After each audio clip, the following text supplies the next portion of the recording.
Gravity. सबसे पहले जब हम इसके बारे में सोचते हैं, सबसे पहले नाम ध्यान में आता है सर आइजैक न्यूटन का।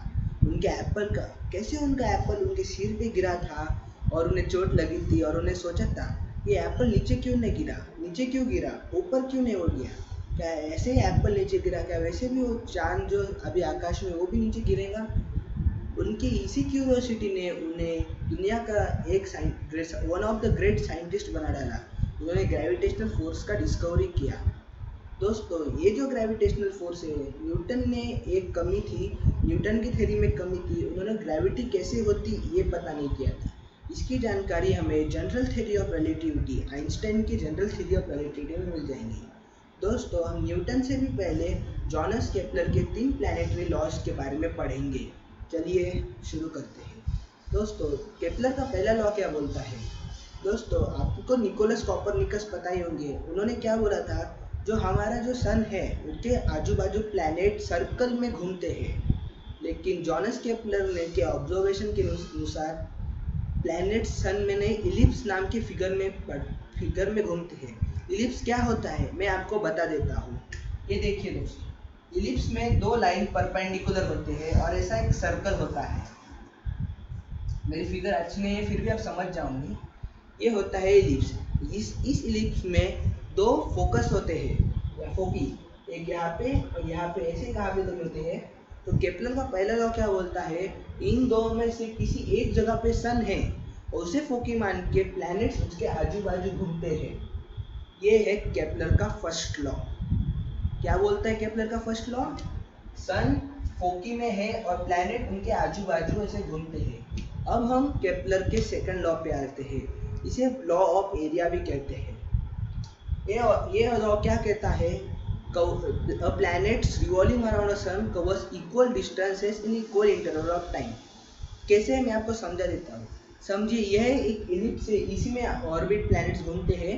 और समझिए अब ये सन, हम ये इधर का फोकस मिटा देते हैं और सन यहाँ पे है, ठीक है। ये लाइन मिटा देता हूँ ताकि आप अच्छे से समझ में आ जाएगा।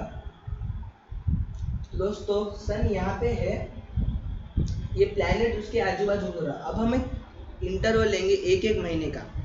देखिए, पहले प्लैनेट यहाँ पे आएगा तो ये यहाँ इतना एरिया कवर करेगा, दूसरे मंथ में इतना एरिया कवर करेगा, तीसरे मंथ में इतना, चौथे मंथ में इतना। तो यह लॉ क्या कहता है, a planet revolving around the sun covers equal areas in equal interval of time. इससे हमें ये कंक्लूजन मिलता है, जब प्लैनेट सन के पास में होता है, यानी कि यहाँ पे, तब उसकी स्पीड बढ़ जाती है और जब दूर होता है तब कम हो जाती है। इसीलिए वो equal areas in equal interval of time measure करता है। यहाँ पे भी वही एरिया आएगा, यहाँ पे भी वही एरिया, यहाँ पे भी वही एरिया, बस फर्क क्या है, उसकी स्पीड अलग अलग होती है। दोस्तों, इसी कंसेप्ट से अभी डार्क मैटर पे बहुत बड़ी चर्चा चल रही है। केपलर के लॉ के हिसाब से जब जो स्टार्स है, वो गैलेक्सी के जो सेंटर में जो ब्लैक होल रहता है, उसमें जब दूर रहते हैं तब धीरे चलने चाहिए और पास में फास्ट। लेकिन हमारे ऑब्जर्वेशन के हिसाब से स्टार्स हमेशा एक ही स्पीड से गैलेक्सी में रोटेशन कर रहे हैं, रिवॉल्यूशन कर रहे हैं। इसीलिए उन्होंने एक ऐसा हाइपोथेटिकल पार्टिकल यानी कि डार्क मैटर नाम के ऐसा इमेजिन कर लिया है कि वो शायद हो सकता है। अब हम केपलर के थर्ड लॉ पे आते हैं। केपलर का थर्ड लॉ क्या कहता है, the period of revolution of a planet the square of the period of revolution of a planet around the sun is directly proportional to the cube of the radius between them। कैसे, ये देखिए, ये समझिए, ये सन है और ये planet है। ये जो पूरा जितने टाइम में कवर एक इलिप्स जो पूरा करता है, उसका अगर हमने स्क्वायर किए तो ये उनके रेडियस के क्यूब के बराबर होगा। t square is directly proportional to r cube। यही केपलर का थर्ड लॉ बोलता है। अब हम यूनिवर्सल लॉ ऑफ ग्रेविटी देखेंगे। सर आइजैक न्यूटन ने उनके काफ़ी साल के मेहनत के बाद ये लॉ बनाया था। उनके लॉ के हिसाब से the gravitational force between any two object, for example m1 and m2, is directly proportional to their mass and inversely proportional to the square of distance between them. मैं इस डेफिनेशन को लिख लेता हूँ। Gravitational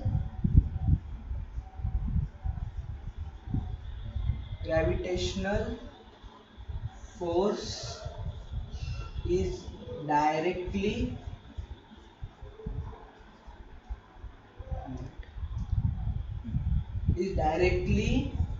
proportional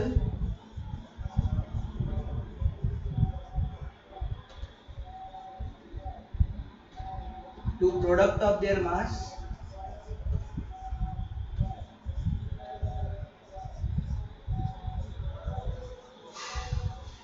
and inversely proportional to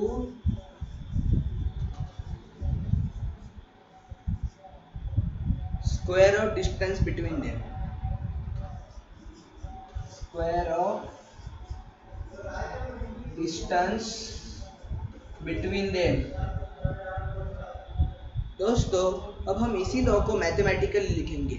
इस law के हिसाब से क्या है, जो फोर्स है वो directly proportional to the product of masses, यानी कि F is equal to directly proportional. हम मास के नाम m1 m2 लेंगे, m1 m2 and inversely proportional to the square of distance between them, यानी कि r स्क्वायर। हम डिस्टेंस को r पकड़ेंगे यहाँ पे, r स्क्वायर।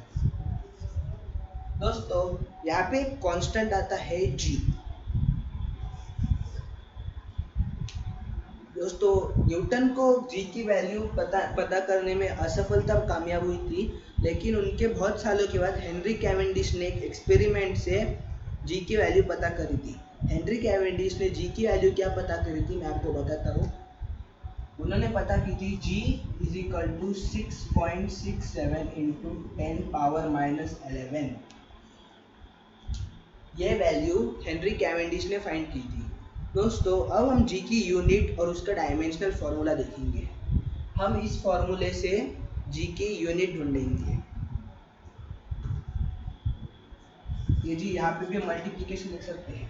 दोस्तों ये जो r स्क्वायर है ये यहाँ पे मल्टीप्लिकेशन में, इधर आने पर डिवीजन में जाएगा, तो f r square is equal to g m1 m2, और ये m1 m2 यहाँ पे मल्टीप्लिकेशन में है, इधर आने पर डिवीजन में, तो g is equal to f r square divided by m1 m2, ये मास ही है। दोस्तों f का फॉर्मूला क्या था, मास इनटू एक्सेलरेशन। हम उसे भी, ये रही g की यूनिट थी, अब हम उसे और डायमेंशनल फार्मूला के लिए उसे और एक्सटेंड करेंगे। g is equal to ma metre per second square, second नीचे आएगा, metre per second square, mass f is equal to ma r square divided by m1 m2। ये मास है तो एक मास यहाँ पे कट हो जाएगा। एक्सेलरेशन का फॉर्मूला क्या था दोस्तों, g is equal to metre per second square r square divided by second square रेयम। दोस्तों ये जो मीटर है वो r स्क्वायर ही, क्योंकि हमने बस वैल्यू अलग पकड़े थे, ठीक है। अब इसमें कंफ्यूजन मत होइए, ये मीटर है ये मास है। दोस्तों अभी हम इसे करना क्या है, हमें इसे डायमेंशनल फार्मूला में लिखना है।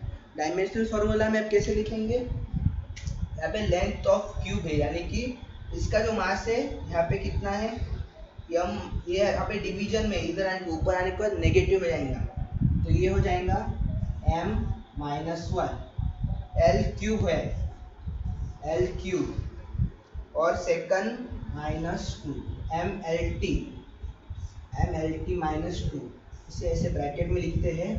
ये है dimensional formula of g, gravitational constant.